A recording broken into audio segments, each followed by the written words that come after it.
I had that dream again. My small business needs to hire, but I don't use LinkedIn, and I hire wrong. So our orders get all backed up. We're drowning in paperwork, then actually drowning. Carol is fighting off sharks with a stapler, and pirates are pillaging the office copier, and then I wake up. Don't let hiring nightmares ruin your dreams. LinkedIn Jobs' new AI assistant goes beyond the resume, using unique insights to deliver a smarter shortlist. Post your job for free at linkedin.com/quality. Start hiring today with LinkedIn. Año nuevo, los mismos Extra Value Meals en McDonald's. Ahora te puedes llevar 2 snack wraps y papitas y una bebida mediana por solo $8. Solo por tiempo limitado. Precios y participación pueden variar. Los precios pueden ser más altos en Hawái, Alaska y California y con entrega. Every sip of Coca-Cola brings you closer to the excitement of the FIFA World Cup 26.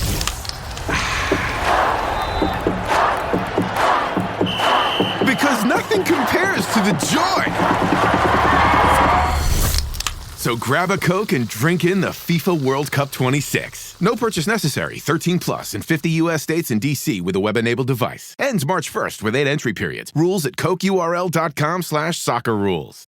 So welcome everybody to the Overthrow from the Premier League Cricket Club, and once again we've got a brilliant guest, Mr. Newsome.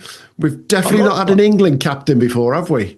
Well, I was going to say you got a brilliant guest, and then you said Mr. Newsome. I don't think that's ever been said in the same phrase. No, we've definitely not had an England captain, and I think we are in hallowed company. We are, most definitely. Hey, with us today, and there is a connection which is more important to me and you than ever. He's a Premier League cricketer, because that comes first and foremost. More to us. importantly, If they're not a Premier League cricketer, we don't give a damn, really, do we, to a certain extent? But he's also the mixed physical disability captain for England. And I have to make sure I got that word mixed in at the beginning. Callum Flynn of Denton West in the Greater Manchester Cricket League. How are you doing, bud? Yeah, I'm really good. Thanks for having me. Absolute pleasure. Yeah, it's a pleasure to be on. Absolute pleasure. Come on, then. We were just talking off air, and let's talk about it. Let's get that elephant out the room straight away, shall we? How are you getting away with having extra weeks off to go to India for 3 weeks when it's not really the cricket season? I know. I've got a very, very good missus who's very understanding.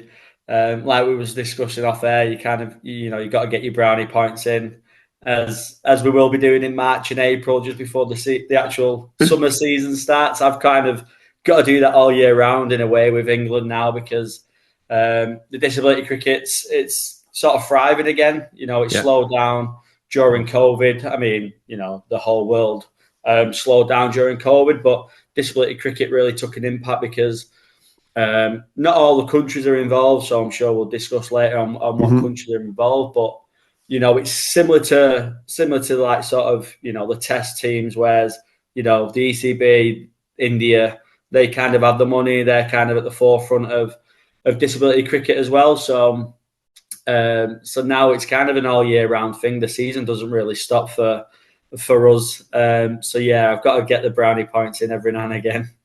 So just let the listeners understand. So what's going on in January? Yeah, so we played in the summer the first ever mixed disability cricket series against India. So for listeners, mixed disability means learning disability, physical disability, and hard of hearing, so deaf. So we have a squad of, we're taking 15 to India. So India, we beat them 6-1 in the summer, which was, a really strong couple of weeks for us guys. It was an excellent few weeks. Played across England. We played the first ever disability international fixture at Lords. That's the only one we lost, actually. Typical. So yeah, the summer was excellent, and now India have invited us back over. Basically they want revenge in a way. They get into their own conditions, and everyone knows how hard it is to win in India. It's the biggest probably accomplishment in cricket, I suppose. Getting a series win over there. So yeah, so we're having our second mixed disability series against India, which is it's really exciting.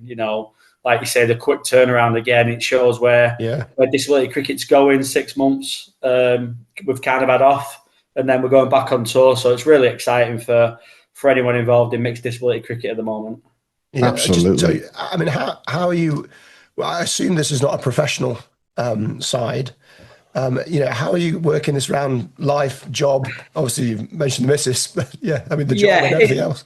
It's difficult, we can't, I'm not going to beat around the bush. It really is hard. And obviously I don't want sympathy for that because I knew what I was getting I knew what I was getting into, I think 16 years ago, more or less 15, 16 years ago when I was getting involved in disability cricket. We know that, it's not going to become professional anytime soon. It's advancing onwards, so we're getting tour fees now. So for the last couple of tours, we've got a tour fee, which is kind of like expenses.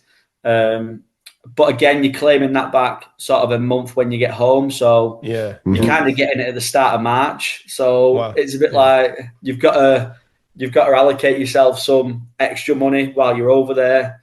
Obviously, everything's paid for in terms of hotels and food. But, if you want to go out for a coffee or, a meal somewhere different, you've got to fund that yourself. But, you've got to make sacrifices. And a lot of the times it's your family making them sacrifices as well. So we've got a 2-year-old at home.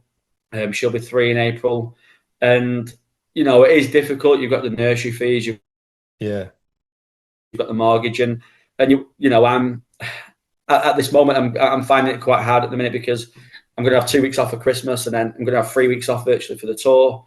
You get your tax bill in January as a self-employed worker, so I'm not earning as well while I'm over there on tour. So it is difficult. But then you just got to make the sacrifices because, I wouldn't change it for the world. It's the best thing that I do, apart from Hannah and Poppy. Cricket and playing for England's sort of everything to me. So, I'll make these sacrifices as long as I can to keep playing for England and keep representing. You mentioned that this is 16 years in the making. I mean, did you imagine that this would be something you could do, 16 years ago?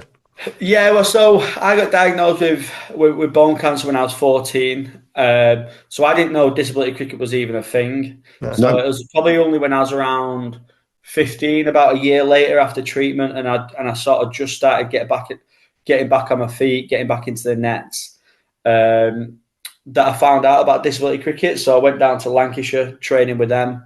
And then the following summer, I kind of got England trials, but I never thought that it would go to the lengths that it has done now, playing at venues like Lord's in the summer, Taunton, under lights, having a bit of a crowd in, it was only maybe 500 people max, but, having people cheering you on and inspiring some kids and some people with disabilities, it really is shown where the game's gone. So it's quite exciting in that aspect. It's a shame I'm getting older and not getting younger when it's getting to this stage, but, you kind of, in disability sport, you're kind of like a role model as well as an athlete, and you've got to just keep pushing down them barriers for other people to excel. We've always looked at it as similar to women's cricket in terms of, we're starting off for hopefully, the next kind of Callum Flynn, Liam O'Brien, Chris Edwards, for them in 20 years to hopefully make a career out of it and hopefully get paid to do this. That would be the dream for me when I'm older, to look at it and go, you know what, someone's made a career out of this from us guys starting off. And I think you're spot on with when it comes to that age thing in particular, Callum. I did some work on the Disability Premier League this year, and you could see the age range across the players is quite significant, to say the least.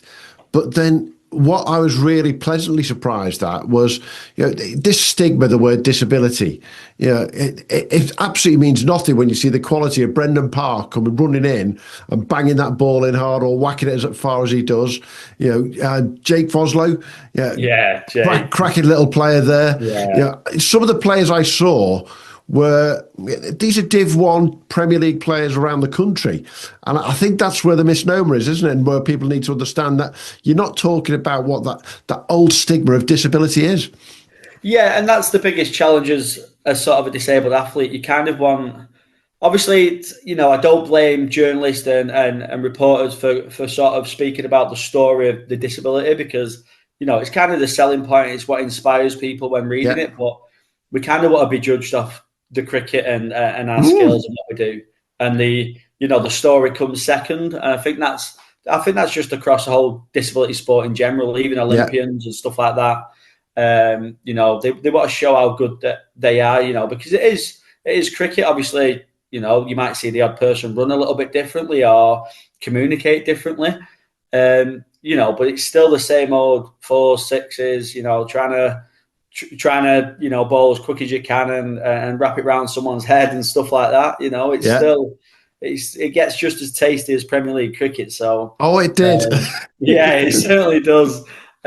So yeah, you know, the standard's only getting better and better. And it's because of things like the DPL, the Disability Premier League, which is, you know, we're starting to see the sort of fruition of that from the last 4 or 5 years now. We're starting to see them younger players come through, and like you say, them age groups. Hopefully, over time, they'll get, you know, they won't be as big as drastic as an age group, and it'll be kind of like, you know, you'll see a load of young guns breeding through, hopefully. Yeah. So preparation's a buzzword at the moment.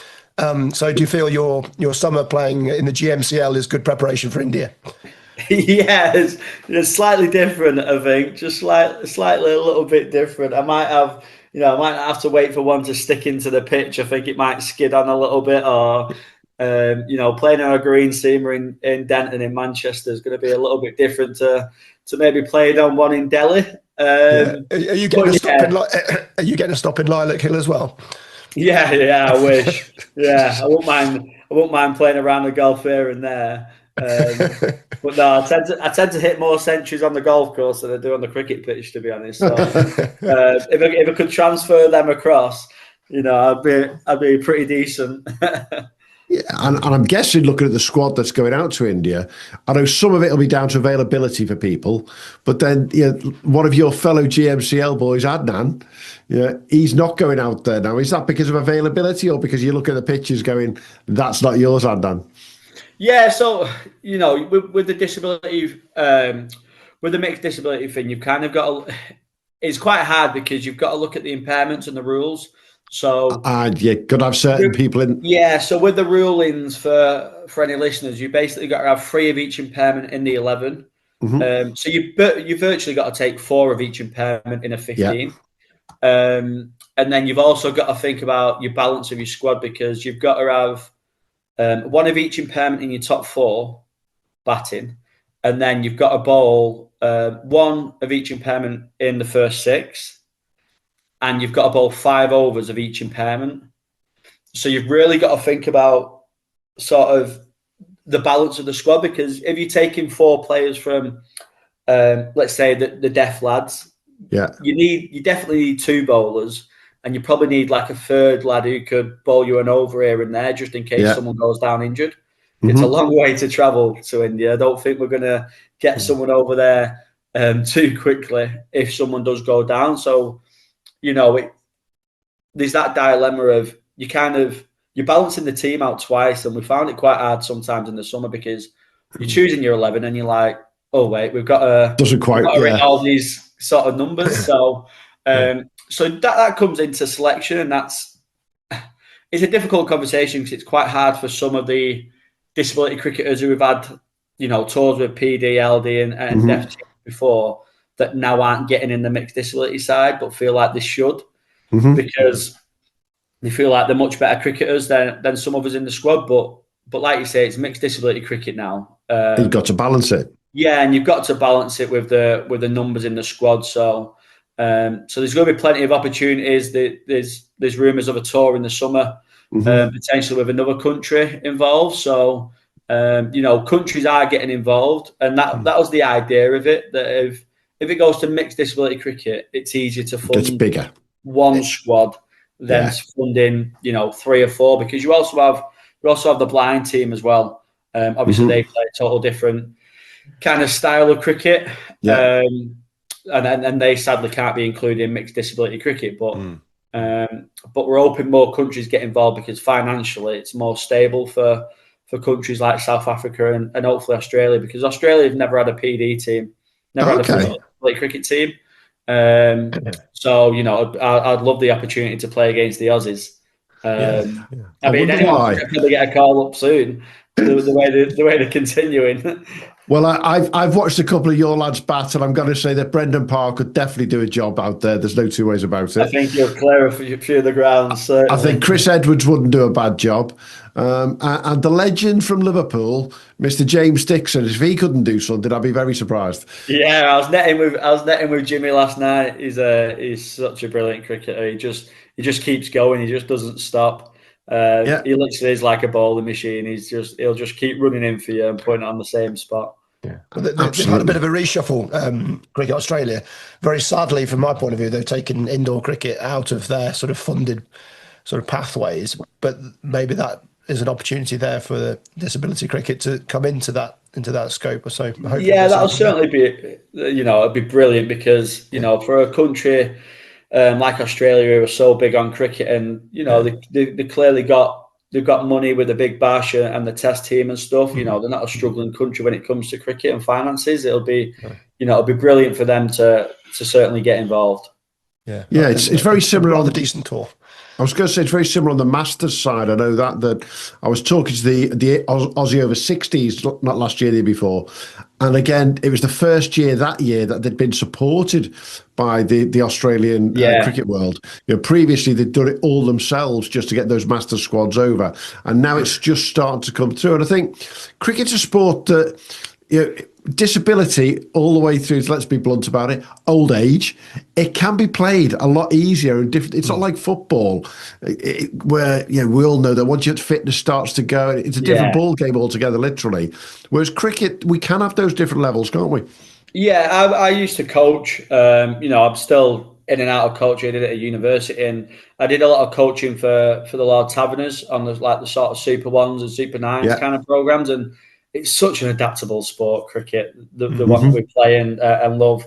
You can adapt it always with different size of balls and stuff like that. So, like you say, if we can keep adapting and keep giving more opportunities to some more boys and girls and disabled athletes, and it's the only way the game grows and it's the only way we get better, sort of as a cricketing world.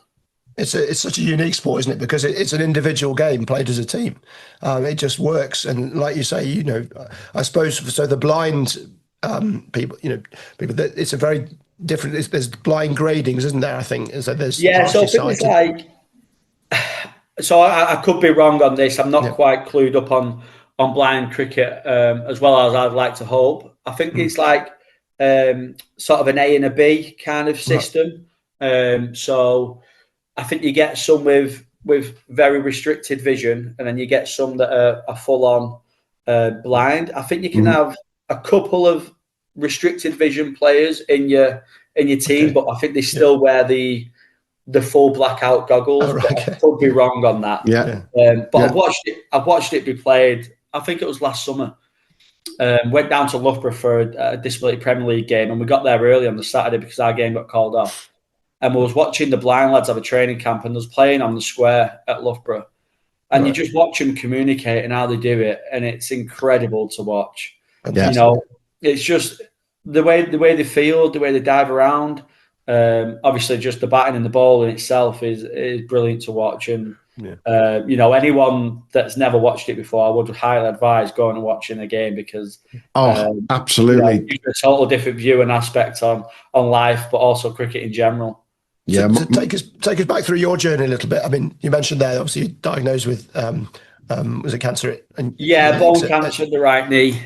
So what was your cricket looking like before that happened? Was this part of your life before it happened in a big way and it got scuppered, or actually has this come to you after the diagnosis? Yeah, it was kind of, it was everything at that age. So I was 14, so you kind of choose, don't you, around 11 or 12, what sport you're going to really go at when you're older. And cricket was the one. So I was trialling for Lancashire at the time for the 13s and 14s age groups. So it was a struggle really to find out the news because, I did have hopes and aspirations of maybe playing professional one day. I'm not saying I'd have made it, but, I'd have died trying. So to have that taken away from you without sort of getting a say yourself properly is, it still hurts a little bit. But then, the opportunities I've got from playing for England, I can't knock it because if it, I wouldn't. If someone offered me to go back in time and change, I wouldn't, because I've been to Dubai, I've been to Bangladesh, I've been to India, and all these kind of places, and I might not have got that. So I've had some unbelievable experiences made out of a bad journey, I suppose. But yeah, the cricket was always life. I always knew I wanted to go into coaching or playing or some kind of aspect in cricket. I'm just grateful that I can continue playing. How does it affect you now, Callum, in terms of that? It's 14 years ago, or you were 14, I think, when I was 14, right? So 15, 16 years ago. 15, 16 years ago. How does it affect you ongoing then? Because obviously you went through all kinds of chemo and treatment to clear it up. How did it affect you continually, and even today? So it doesn't.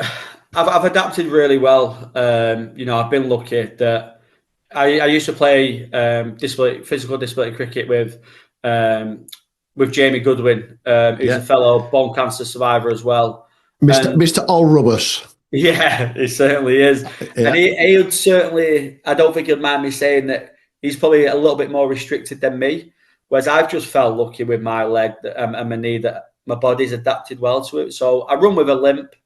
That's just, sadly, that's always the case with a titanium knee replacement. You're always going to run with some kind of impairment visually. But I've got a little bit of restricted movement. I get a little bit sore after games on a Saturday and a Sunday, but who doesn't these days? Hang on a minute. Hugh, how many club cricketers do you know run with a limp anyway and are a bit sore on a Saturday and a Sunday? I mean, come on. You to say you've adapted, Callum, I think you're understating it a little bit there, mate. Yeah. I suspect at 25, or 22, then yes, that's... I think generally you can get away with it. You're not feeling it on you, but I think once you're heading into our neck of the woods here, then I think. I've done well, but I am. So I've been seeing the surgeon recently, actually, because they say titanium knees and knee replacements tend to last between 15 to 30 years. Okay. So there's a couple of signs of loosening.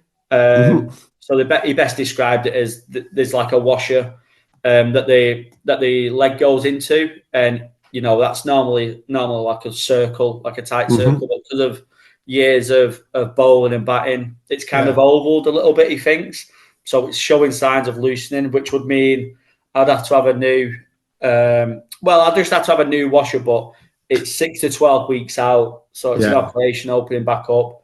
The muscles going weak again, having to build up, learning. I don't know if I'd have to learn how to run again or how much of an impact that would take. But I suspect you're hammering your knee a little bit harder than maybe your average knee replacement patient. Yeah, I probably shouldn't be doing what I'm doing, really. I probably shouldn't be bowling. The surgeon said to me, he's a worldwide, I think he's the best at sort of his skills. So he goes around the world doing talks and conferences. And he said he actually has some videos from the ECB website of me bowling, because he said, like, it's incredible to see it with that kind of knee. He said, like, you probably shouldn't really do it, but, good luck stopping me kind of thing. I'm going to run it into, I'll run it into the ground until I have to stop playing cricket, sadly, because it's all I've ever known.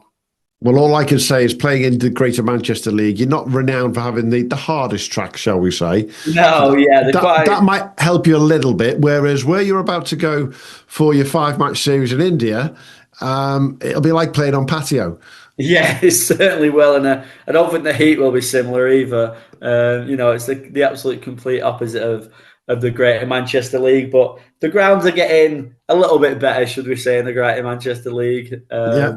We had a decent summer of weather, so it wasn't too bad this summer. Were you injured a bit this summer? Because I was looking at your stats, and there's an 8 for 33 in your stats, and then virtually nothing else. What's going on there? Yeah, so I did have some knee issues where I was a little bit like, right, I could try and avoid bowling and just extend my sort of cricketing career, should I say?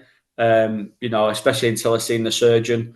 So we was a couple of bowlers down that weekend.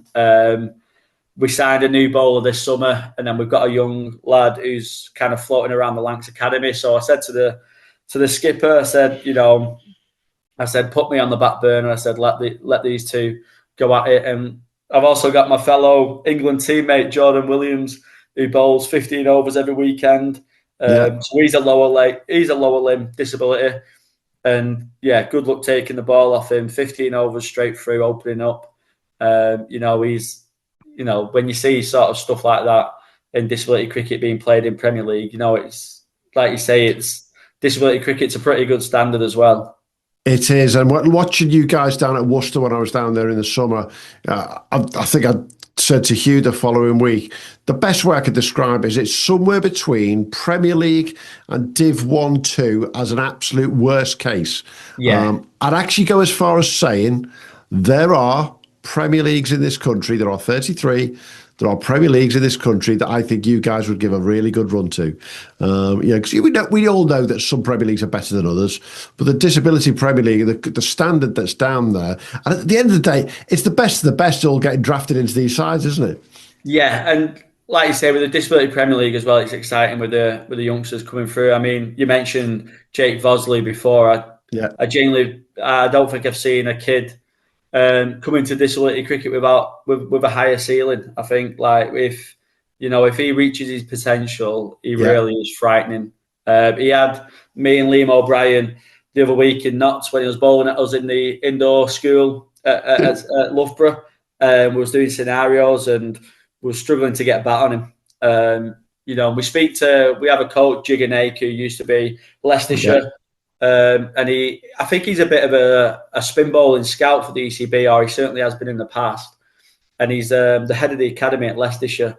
And we always speak to Jigs. He's a brilliant bloke. And I say to him, surely he could be playing his age group. I think he's 15, Jake, maybe 16. He should be playing county cricket at that age group. Sadly, he probably won't because of his disability and, his impairments in terms of fielding. He has to kind of stop the ball instead of trying to attack it and run someone out. But I've not seen anyone throw themselves about like it. I mean, I know he's got so much energy. I'm not going to say he's reckless, but he goes at it, doesn't he? Yeah, he's got something about him as a young lad. He might end up being an adopted Northerner. He's got that kind of Northern attitude. He just, like you say, he just throws himself around. He gets about for a 16-year-old, but the skill he's got, bowling leg spin, left arm, especially with his disability as well, because it affects his arms and his fingers as well. The way he delivers the ball and the way he bowls his wrong uns, and he never bowls like you always expect from a leg spinner. I'm going to get one full toss in, I'm going to get one drag down. You just don't get it with him. He's got such unbelievable control for a youngster, and like I say, I think. For disability cricket, obviously, I don't want to put too much pressure on the lad, and we have to manage expectations. But the ceiling that he's got is incredibly high. Absolutely. Go on, Hugh. Is that the dream that actually you get a disability player make it all the way through to play England cricket? Is that where people are looking? Yeah, I think that would be brilliant one day. I think you've probably got more chance of a learning disability or a deaf player achieving that. Mm-hmm. Sadly, because of the physical impairments, they might be too much kind of, it's hard to say without offending someone out there, even being a physical disability person myself. But, someone with Jake, like I said with Jake, sadly, he kind of most concentrates on stopping the ball in the field instead of trying to cut off the two. And I've spoke to him about that, so I don't think he'll mind me saying that. But it's stuff like that that's a little bit different with physical disability cricket. You probably, your deaf lads, obviously it's the communication. Same with the learning disability lads, it's kind of processing the information. But I think, if you could get a disability cricketer playing mainstream professional cricket, I mean, it'd be brilliant to see, wouldn't it, on the telly, and it would inspire so many people. It'd be an unbelievable story, and one day, who knows, it might happen. Well, it doesn't seem so far-fetched at all, does it? I mean, particularly the standard that you guys are playing on a day-to-day basis. You are competing with, playing with, in the Premier Leagues, people who are on that pathway journey. It's not. I don't see it as a particularly big jump.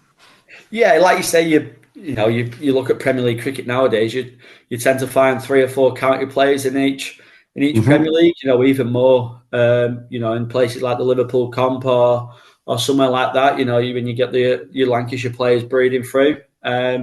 So we've certainly had experiences of playing against professional cricketers, and I got the opportunity to play with and open the batting with Jordan Herman from South Africa 2 years ago, and the learnings that I took from him and the conversations that he had with me as well about my cricketers, and it was very complimentary and stuff, and getting to play with and against players like that only develops yourself as a disability cricketer.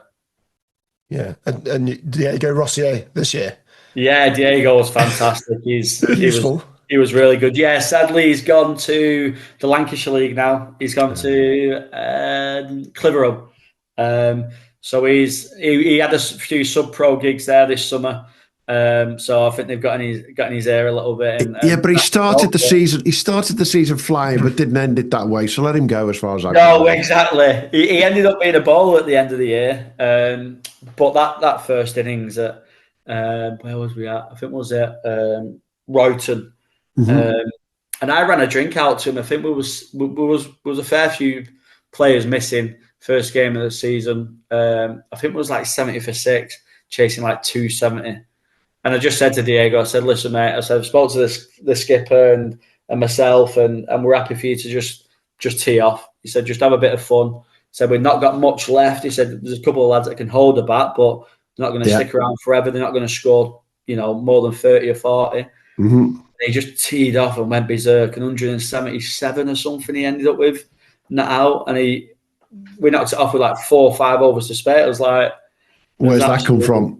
Yeah, it was absolutely ridiculous. And tell us, on a week-to-week basis, you're playing for Denton West in the Greater Manchester Premier League, and then a lot of the time during the summer, there's then bugger off on a Saturday night for a Sunday game in the Disability Premier League. Just where would you position the standards between the two? I know you can't directly apples for apples, but you can Granny Smith's the Golden Delicious, can't you? Yeah, so I think it's easier to speak from a mixed disability perspective. So if we played mixed disability T20 against sort of the GMCL Premier Leagues, I think we'll go pretty far because that's all we play in disability cricket because it's easy to sell. So naturally you find yourself, it's quite hard to change your methods a little bit on a weekend because you're so used to. So all winter we'll be training with England.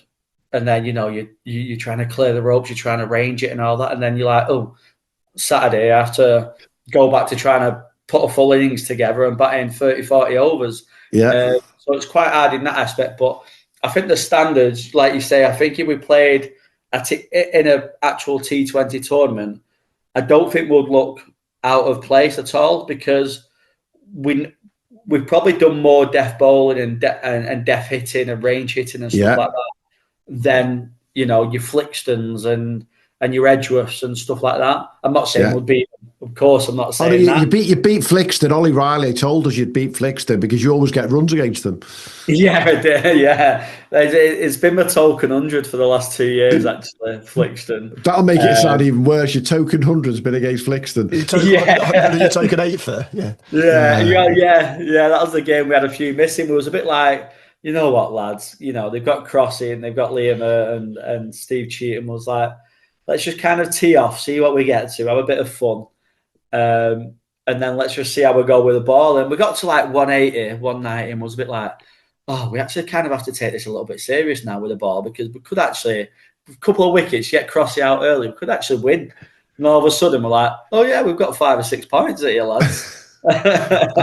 And that's the beauty of the Greater Manchester League. I mean, you tell us. I'm seeing a different style coming through in the last year or two. I think a bit. I'm going to describe it. It's a bit like the North Staff South Cheshire League, where back in the day, score over 200, you win. Full stop, end of story. But all of a sudden, last year, you're starting to see that, oh, hang on, someone scored 300. What's going on here? Have you seen a change in the last 2 or 3 years as well?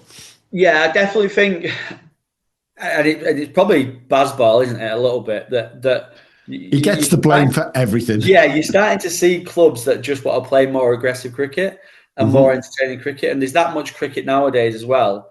Like you say, you're playing T20s on a Thursday and a Friday night. And it is hard to shift your modes. You just think, oh, you know what, I'm just going to go at it today and see how I get going. And then I think the quality of the pros really help. I think in the last 2 or 3 years, the standard of pros in the GMCL have really started to challenge like the better leagues, like the Liverpool Comp and stuff like that as well. Yeah. The Lancashire League, we have had some unbelievable pros. I mean, a couple of years ago, we had to bowl at Tom Rogers at Edgeworth, and it was the worst. It was the worst day of my life trying to bowl at him. I mean, I think he got 140 or something in about. Was that the year he got 18,000 runs or something? Yeah, and he was just so good, but he was just an unbelievable bloke as well. So it was made it even worse that he was just kind of smiling after he's whacked you for 4 or 6 and just saying, "Oh, sorry," kind of. And that, why are you apologising? And he's the worst type of good bloke because he's an Aussie. Yeah, exactly. He had grey nicks, and me and him was comparing grey nicks and our bats and stuff like that. But I think the standard of pros makes a difference because it lifts you as players around as well. Like you say, we've had Jordan Herman and Diego the last 2 years, and you really do lift as a player because you kind of don't want to let them down. You kind of like, oh, I'm playing with Jordan Herman here, who's probably, I think he'll play Test cricket for South Africa at some stage, and you're like, yeah, I don't want to let him down. He's quite a good player to let down, so I'll try and avoid being in his bad books. So I think the level's certainly getting better. I mean, your average Premier League pro, they're not always playing professional cricket, but the two you've mentioned there, they are professional players. I mean, they're genuine professional players who are very rounded, complete cricketers. Yeah, and exactly, and that's what you want. And even though we've been a bit like that at Denton West, where Jordan and Diego both came over probably like start of May, middle of May, and you expect them to go on back end of August, but then 12 games that they're here for, they're going to put in probably 6 or 7 match-winning performances potentially. And if you guys can just, chip in around them, you're winning 6 or 7 games from the time that they're here. And you get, there's obviously the sub-pro rules, which we won't get into about because everyone has arguments and opinions and all that. But even if they're just around the club for 12 to 15 games, coaching the kids and playing with them around the place, it's unbelievable, having someone like them. The impact that they make. Yeah, the impact they make, though, Callum. I think you're hiding behind this one. They must make as much impact as you. You're the England captain rocking up at Denton West. You can't hide from that. You're the England captain. You're not the England captain just because you're the England captain. It's because you're a bloody good player as well. Yeah, I think, it's the worst thing, isn't it, speaking about yourself and trying to speak about yourself well. But I think the good thing for Denton and me and Geordie, obviously we'll play the mixed disability stuff with, and he's been a Denton West lad for all his life. I think we just hold, standards, and we just expect, because of the England disability stuff, and, we know how to run warm-ups, and we know how to, we're probably a bit more clued up on tactics and stuff like that because of how much we go into depth on analysts and all that kind of thing. So I think we just hold our standards quite high. So I think it does lift lads around us. I think when me and Geordie have an England fixture, like in the summer we had an England tour, they often struggle a little bit because, you're missing 2 first-team Premier League cricketers at the end of the day. They're missing 15 overs from Geordie every week. They might be missing 10 or so off me, and then they're missing me opening batting. And Geordie, who comes down and bats about 7 or 8, but he's a proper batter, and he could probably bat in the top 5 as well. Yeah. So you are missing a big chunk of overs and runs, hopefully. It's I think Denton, they always say they're very privileged to have me and Geordie there, and I love the place, and like you say, Geordie's been there all his life, and it's a proper family club, and the lads are brilliant. So we have a really good atmosphere around the place. We're in a bit of a limbo. Someone described us, one of them sort of jokey Twitter pages described us as the Crystal Palace of the GMCL, that we're kind of just always middle of the league, like kind of not really challenging, but never really get relegated. But we probably should be. I think the last 2 years we've probably been a bit unfortunate to miss out on top 4 and get a Lancashire League spot.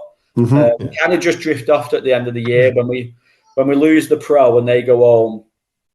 Like the motivation just dips a little bit, and because we don't have as many paid players as other Premier League clubs, so it is a lot of just local lads who have grew up together and are friends, and we're all that similar age between the 30 and 35. So you have your weddings and all that now, and so naturally availability is not as good as I don't think what club cricket used to be. Sadly, these days. No. I'll take you back then. Have you ever had I'm dying here, minor plague. Have you ever had a day like the 18th of May 2025? Can you remember what you did on the 18th of May 2025? 18th of May. Yeah. Was that a Flixton away? No, it was the England Disability 11 versus the National Asian Cricket 11, and you got 2 T20 in the same day. Well, that was the week. That was the weekend I played Flixton, so I got 130 on the Saturday as well. So we're in a bit of form there. I mean, I'm looking at these 2 scores. You actually lost the second game. Yeah, you've hit 115. I've got my notes here. 115 off 46 balls in the first game. Where is it? I've lost it. Yeah, 108 not out of 32 balls in the second game, which you lost. And this is again just to give people understanding of the calibre. There's 3 names that I recognise. There's like Yusuf bin Naeem, who's a professional player at Derbyshire. Abe Negi is an overseas pro. Is he a professional? I'm not sure. And then Rian Mahmood as well. There's 3 top cricketers that just the top of my mind there. And I'm sure the rest of the players are very good. These are not second-rate players you're playing against. This is a serious side. So 200 not outs in one day against some serious opposition. Not bad. Yeah, it was a good day. The wicket was flat as anything, and the groundsman came up to me and said, I've not seen hitting like that before. And I asked him if I could just take up the wicket and just take it on with me a little bit because the wicket was so good. I actually batted about 8 or 9, I think, in the second game because obviously I got 100 and was preparing for the tour against India. So I said to the head coach, I said, listen, if you want to put me 8, 9, 10, whatever, and have a look at the rest of the lads and give them an opportunity to stake a claim. I said, yeah, that's fine. And I think we needed something daft going in. Like you say, I think it was like 70 for 7, maybe something like that. And I think the ops manager said to Geordie, because I was just teeing off and just like having a bit of fun. And then it was getting a bit to the stage where I was like, could I potentially try and win us it? So I started to try and like steal a 1 at the end of the over and make sure I faced 5 balls and then steal a 1 because I was batting with like Dan Ronaldo, who's like a number 10. And I think the ops manager said to Geordie, he said, he's trying to win this game, isn't he? And Geordie said, yeah, of course he is. I said, he won't just bat out for himself. I said, he'll try and win it. So I was actually a bit disappointed we didn't win it. I think I needed like 28 off the last over, but got nowhere near it. I mean, there's plenty of video. Every single ball is available on Play Cricket if anybody wants to watch. It doesn't look like the largest ground you've ever seen. I'm not quite sure. No, it wasn't. Oh, it's in Mansfield. Oh, Mansfield's not tiny, to be fair. So I'm glad I wasn't a bowler. We turned up and was like, yeah, this is going to test our sort of deaf bowling and like our plans. Like you said, there's in the opposition there was some unbelievable cricketers. And that's the kind of opposition we want to play against when we play mixed disability sides. We want to play against sort of men and pros because we play a lot of county academies, but often you find the two correct and they're trying to, they've got obviously aspirations of themselves to, sometimes they don't want to get out and they want to impress the coaches. Whereas when you find opposition like the Asian Council, they've got no, in the nicest possible way, they've got no respect for you. They're there to just whack the ball as hard as they can and bowl as fast as they can. and get you out. So whereas sometimes you play against the academies and they're kind of thinking about, I don't want to get out because I want to stay on the county system or whatever. So playing against some pros is so much better development for us guys. I think one of them played at, is it Newfoundland maybe in the Yorkshire, in the Bradford League, or is that I think one of the lads was playing in the Bradford League. Abinegi. Yeah, because I did 2 years at Gummersall. Yeah.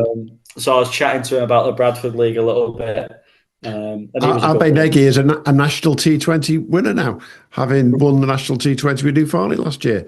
They did, didn't they? And if you look that weekend, I mean, it's a bit of a take the mick weekend, really, when you consider that you and Yuri smacked Liam Hurt and Gareth Cross all around the place the day before. Yeah, and this is one of the most renowned bowling attacks up in the Greater Manchester League, but you two just decided to take the mick. Well, I was at one end watching a pretty fiery spell from Liam Hurt. It's probably one of the quickest spells I've seen, to be honest, because Jory Snyman came in, who's, if no one's seen Jory Snyman, he is built. He's a big lad. I'm small, and I look up to most people, but me and him stood next to each other having a chat in the centre. Looked a bit out of place, but he came in without an helmet, and I was like, "You're not putting an helmet on?" And he's just like, "Nah." He batted without a helmet. Yeah, so he batted without an helmet against Liam Hurt, and he simply said, which is how mad this is. He said, if I don't bat without an helmet, I know what he's going to try and do. He's got a bit of an ego. He's going to try and take my head off. I said, so I know where it's going to come. He's not going to bowl at my stumps. So I know where it's going to come. And Liam was just digging it in. He beat his outside edge a couple of times, Jory Snyman. I think he got out on the pull. I think it hit him on the hip or thigh guard and then went onto the stumps. But I've never seen anyone hit a ball as big as him. He hit one off Gareth Cross, and Crossy just kind of was in admiration of it, how far he hit it. He was a big lad. Crossy went for 125 off his 15 overs looking at that one, and Yuri managed to have a strike rate of 145 against the two opening bowlers. That's baseball all over, full stop, isn't it? Yeah. Crossy nearly got all them runs back, though, when he was batting. He was batting like a dream. I think one of our lads dropped him on about 5, and then he hit his way to 90 odd. I think we got him in the 90s.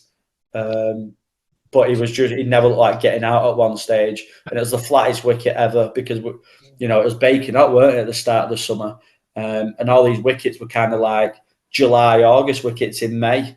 Yeah. So at one stage we had Harry Singh, obviously a Lancs player, and Crossy going at it, and was a bit like, I think we got 330 or something daft, and was a bit like, surely we've won this. And at one stage we was like, all right, no, we're actually going to lose this here.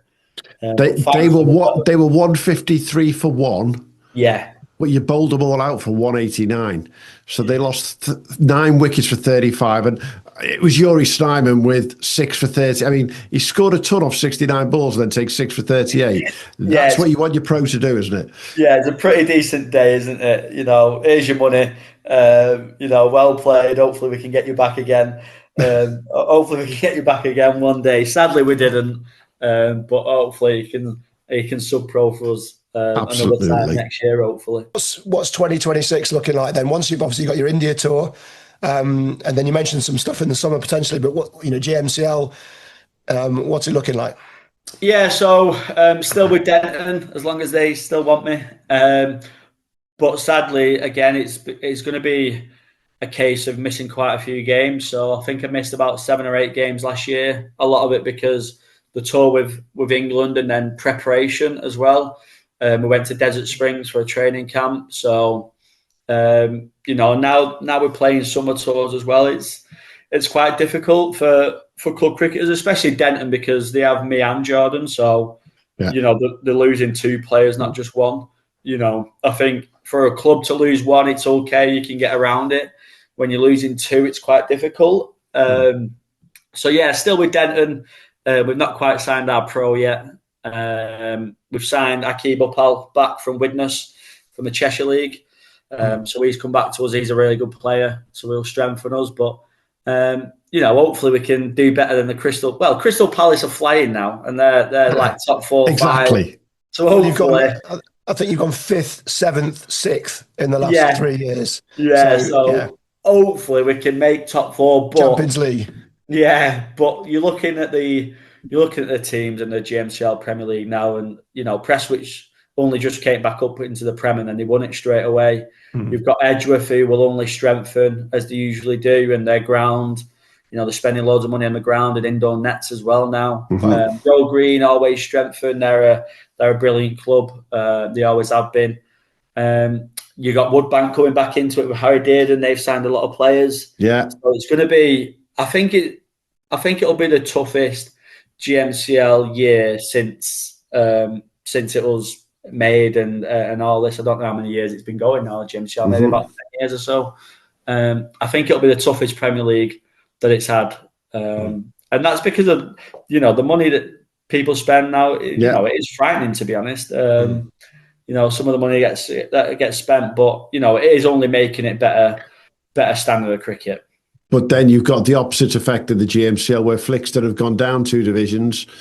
Yeah, because they know that they just can't sustain what they're doing. We chatted with Ollie Riley the other week about this. Shaw have been making some signings the last few weeks, which is interesting because they were on the way down if it wasn't for Flixton.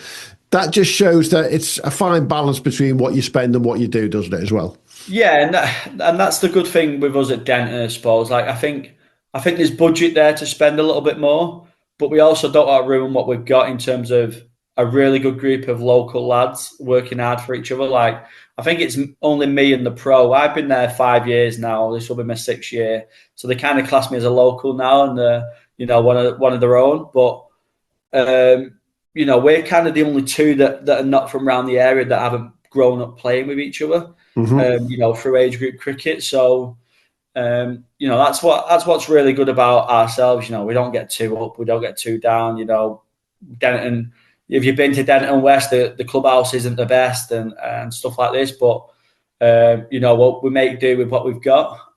We've just announced a new clubhouse next year, so the plan is to knock ours down in August and build I think it's going to cost about 1.3 million. This new clubhouse, which is going to get built in, hopefully as planning goes ahead, the start of September. So we're going to have to find a new ground to play our final 3 or 4 fixtures this year. So that'll be difficult to find a ground actually, because we've not got many Lancashire League grounds around us. Obviously, play on Sundays, so we might have to travel to like a Rochdale or a Norden or somewhere. But yeah, we cope with what we've got, and hopefully we can just try and challenge with what we've got, because we have got some really good club cricketers. We probably just don't have enough upstairs in terms of playing the situation. All our lads batting wise just want to feel bat and ball, and want to hit boundaries. We had a little bit more cleverness in our batting. The bowling's excellent. Got a really good attack, so we can have a little bit more brains when we're batting. I think we'll go all right. I'm looking at the tour to India. Let's round off with where we started. Got 5 T20s to play in. Do you know what ground you're going to be playing at yet? No, so we don't know that yet. Sadly, that's it's the Indians aren't the best at organising and getting the information over to us straight away. So the plan is to play in Delhi a couple of games, and then we go to Jaipur, which I think is Rajasthan. We're gonna. It's a bit of a mixed sort of venue kind of tour, which is good because we've never done that abroad before. So that'll be quite exciting to go and see different parts of India. I think the Delhi one, we are hoping to play in the main stadium. I don't know what the name of the stadium is, but they have said that the plan is to play some of the games there. So that'll be really exciting. But India's just such an amazing place to go because, they absolutely love the cricket. You don't, you hear about, your Ben Stokes and your commentators like Nasser Hussain's, they go over there and they say, you don't drive around the streets without seeing a game of cricket. And it really is true. Like, someone's got a bat and a ball. And when those guys are walking around, even with England kit, they look at us like we're Ben Stokes and Josh Butlers and Joe Roots, when really we're just Callum Flynn and Jordan Williams from Denton who play in the GMCL. But yeah, they look up at you, and they do everything just so spectacular. They really do. They don't leave any stone unturned. You're on billboards and everything around India. Last time I was there. Wow. So you're driving around on a coach and see your ugly mush on a big billboard. It's absolutely. a bit of we look forward to following. We look forward to following how you guys get on. Obviously, the Premier League boys amongst the squad in particular, we'll be keeping an eye on, and get that Instagram cracking off. Get you guys sending all kinds over. Let's see what the crack is over. If you're on a billboard, we want to see that. Because Ollie Riley thinks he's getting to be something now with this Wizard the Wicketkeeper. I was going to say, I see him everywhere now. Exactly, but he's not been on a billboard in India, has he? Correct. He's not done that, definitely. Great to speak, Callum. It's fascinating to understand what you guys are going through. Yeah, I would urge anyone next year, if there's a Premier League game, a Disability Premier League game not too far from you, there was some at Loughborough, some at Worcester, they were around the country last year. It's a great afternoon of cricket, and the quality is hot. There's no two ways about it. You just don't want it to rain like it did at Worcester. I was at. It was bloody awful, wasn't it, that day? It was. To say the least. So thanks for your time, mate, and we'll look forward to catching up with you again. No, thank you for having me. Cheers. This podcast is brought to you by Carvana. Selling your car shouldn't feel like a second job. It should feel easy. With Carvana, it is. Just visit Carvana.com, enter your license plate or VIN, answer a few quick questions, and get an offer in minutes. Like what you see? We'll pick it up right from your door and hand you your check. No haggling, no hassle, no problem. Car selling made easy on Carvana. Pickup fees may apply.